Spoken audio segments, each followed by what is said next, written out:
On behalf of Assembly Member Celeste Rodriguez, today I present House Resolution 31 recognizing April 29th, 2026 as Denim Day in California.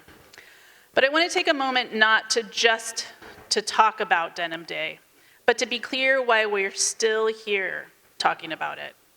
This year, Denim Day hits differently. It's not just about raising awareness of sexual assault. It's about facing something deeper. How often people who cause harm stay in positions of power, protected by systems that were never really built to hold them accountable.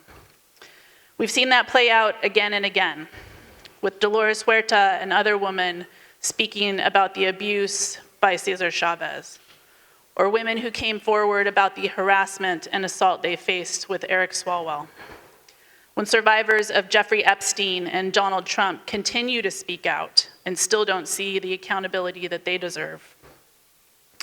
And just last month, a global CNN investigation exposed the horrifying rise of rape academies, online communities where predators are not only celebrated, but they're systematically trained on how to drug their victims, commit sexual assault, and evade justice.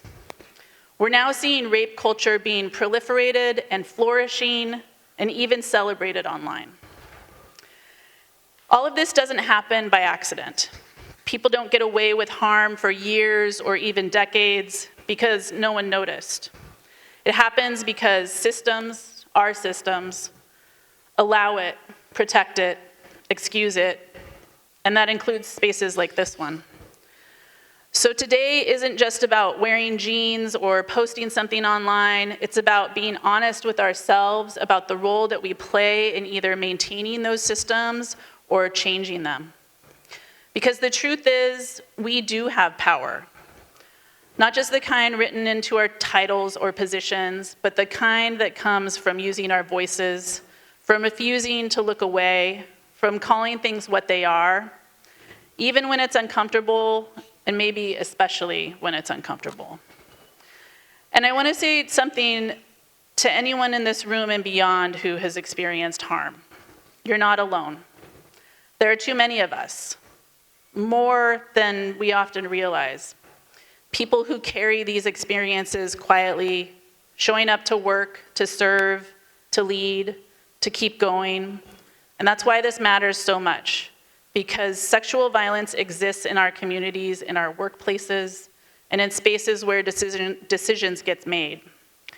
And it continues in part because of this silence, and the doubt, and the questions that get asked of survivors, instead of those who caused the harm. We can't be the people who ask, what were they wearing?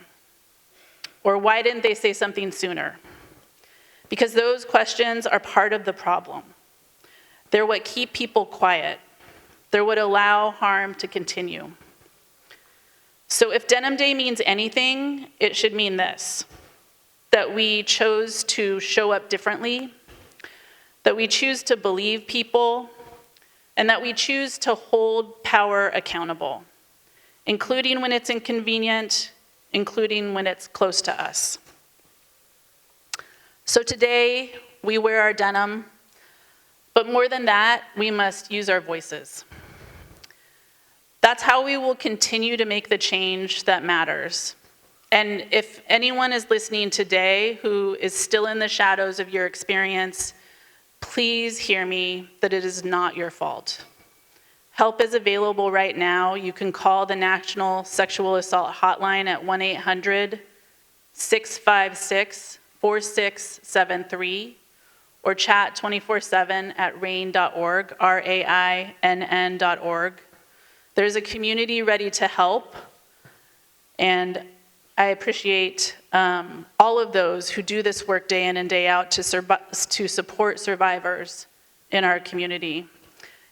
Thank you, and I urge a aye vote on HR 31.